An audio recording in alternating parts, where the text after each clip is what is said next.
Noi più volte abbiamo detto che è importante creare un senso di appartenenza a queste colline e sicuramente il fatto che i produttori di Prosecco Superiore siano disponibili anche ad organizzare degli eventi dove andiamo a valorizzare anche le colline UNESCO per noi è un grande vantaggio in termini anche proprio di notorietà, di conoscenza e soprattutto perché, lo diciamo sempre, senza i viticoltori queste colline non sarebbero quello che sono. Cercare di stimolare un turismo di prossimità da un lato e un turismo estero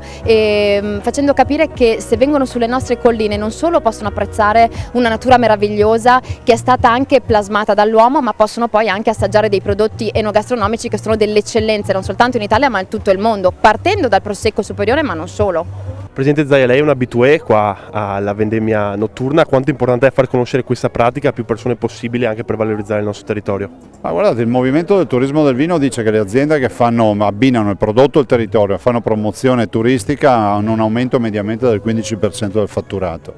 E direi che si va in questa direzione, ormai moltissime aziende viticole di questi territori fanno promozione del territorio, organizzano eventi e sarà sempre più una sorta di alveare, no? sempre in movimento, che organizzerà sempre più eventi. Questo lo arricchirà dal punto di vista turistico, culturale e ne verranno fuori sicuramente belle iniziative. Ce ne sono altre oltre a quella della Vigna di Sara nei territori, la vendemmia solidale ad esempio delle manzane, piuttosto che altre iniziative, penso a Facchin che fa un'altra iniziativa di solidarietà, oppure Del Bello nella DOCG Asolo Montebelluna. Molte aziende ormai hanno questa parte, diciamo, di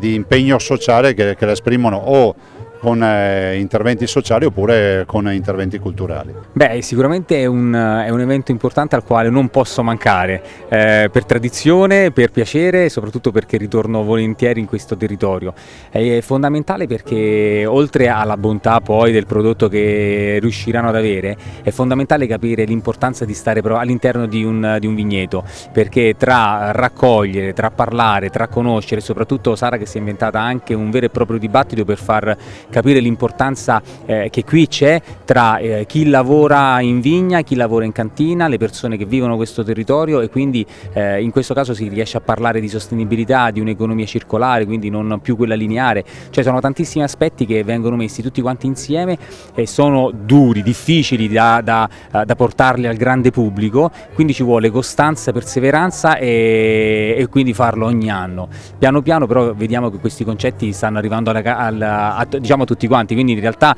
noi siamo solamente degli amplificatori per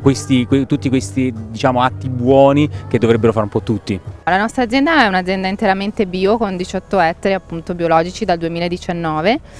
quindi io ci tengo personalmente e credo comunque sia una sfida per tutto il territorio che sta andando verso questa direzione. L'utilizzo della tecnologia è fondamentale per sviluppare il tema della sostenibilità e del bio. Si basti pensare che a quanto si utilizzano le capannine meteorologiche o quanto si utilizza i cellulari, quindi sempre più digitali, per arrivare quindi a ridurre anche l'impatto e l'entrata dei trattori e dei mezzi nei vigneti.